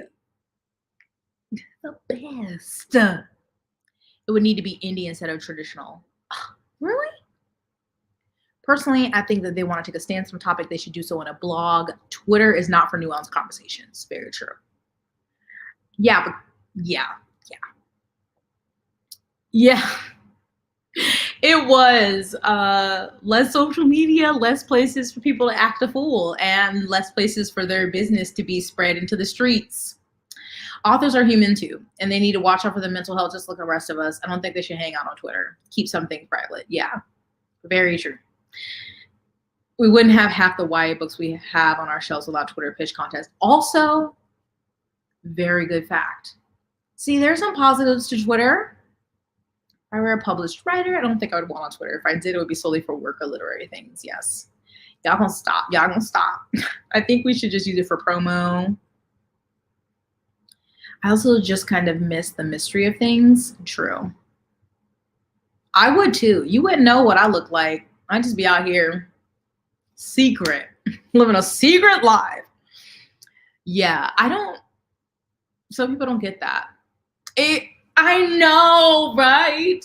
I'm like, but wait, if everyone leaves Twitter and starts acting with some sense, what am I gonna do? Talk about books?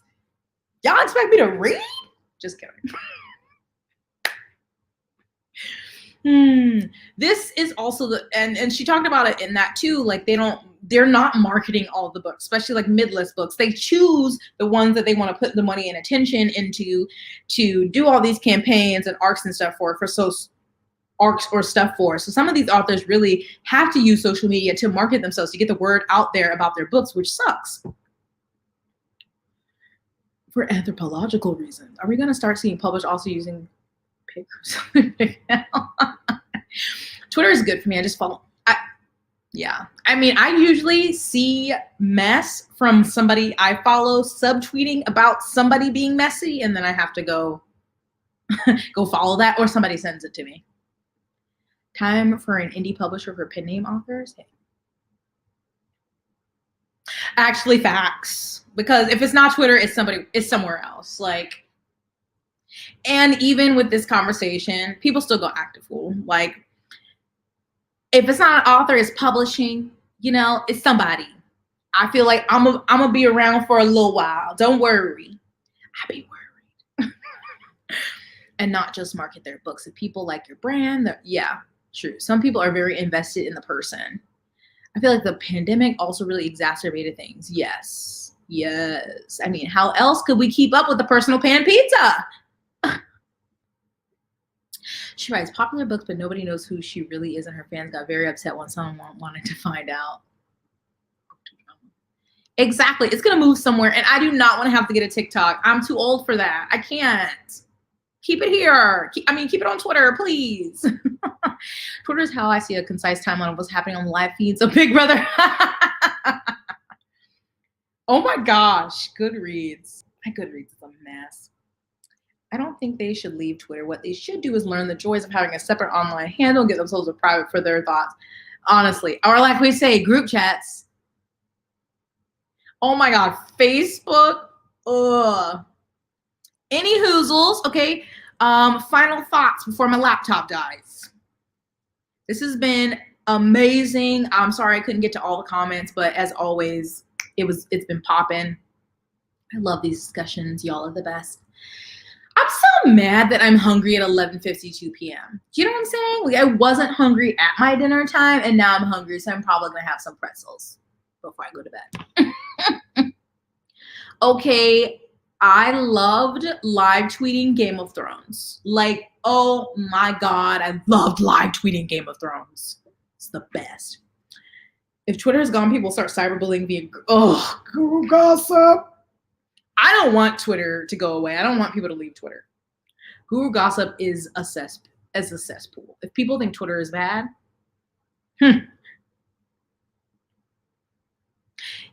yes. Thank you. I tried. Yes, thank you for coming. Honestly, it's perfect.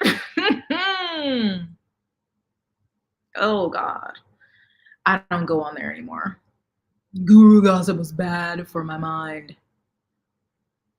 Oh my gosh, you're having Heather, look, somebody's having dinner later than me. Was it last night? It was the night before. I was eating dinner at like 10 o'clock and Heather yelled at me.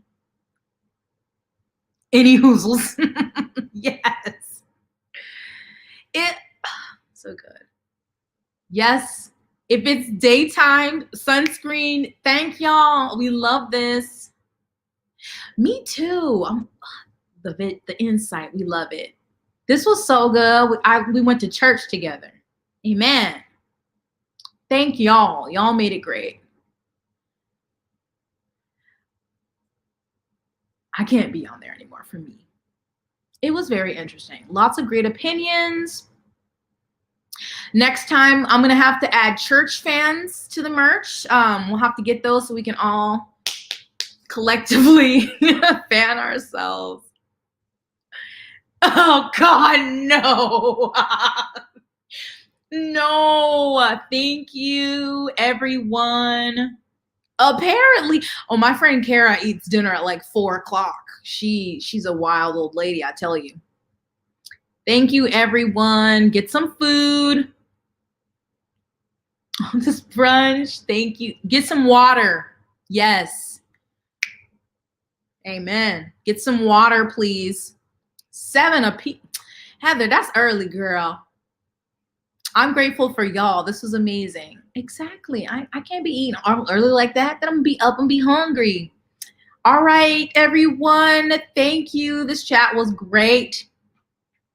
Nigel, tell everybody bye-bye. Tell the people, hold on.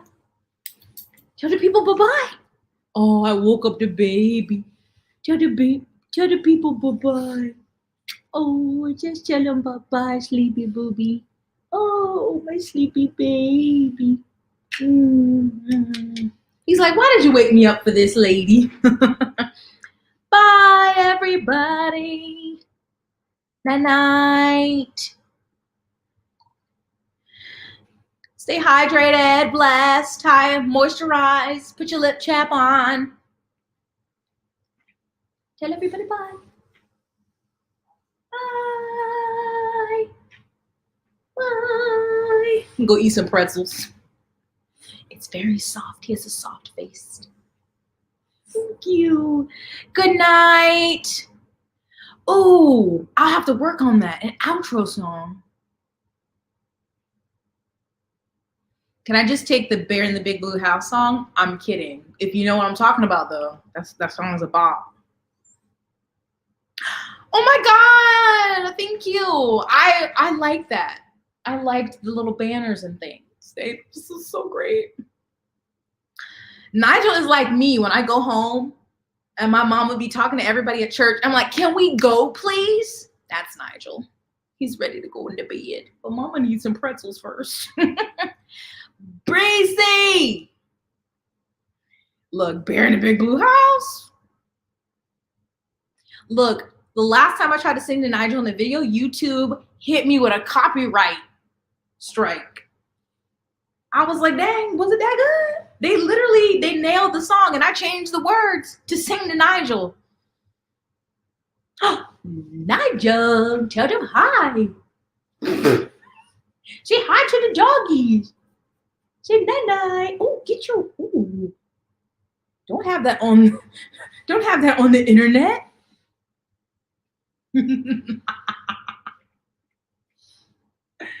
Yes, we will. I think this is the best way. I mean, I love obviously making videos, and I just, it's hard getting back to all the comments. And this is, I love the in real time.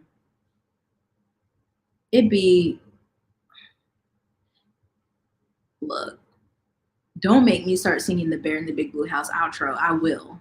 It's in my mind right now. Naja. Tell the people bye-bye. Tell them good night. Tell them to have a good night. He said, if you don't leave me alone, are you so sleepy? Oh, no yawn? Are you so sleepy? Tell them bye-bye. Okay. Love y'all. Thanks for coming. And we're going to go. Bye.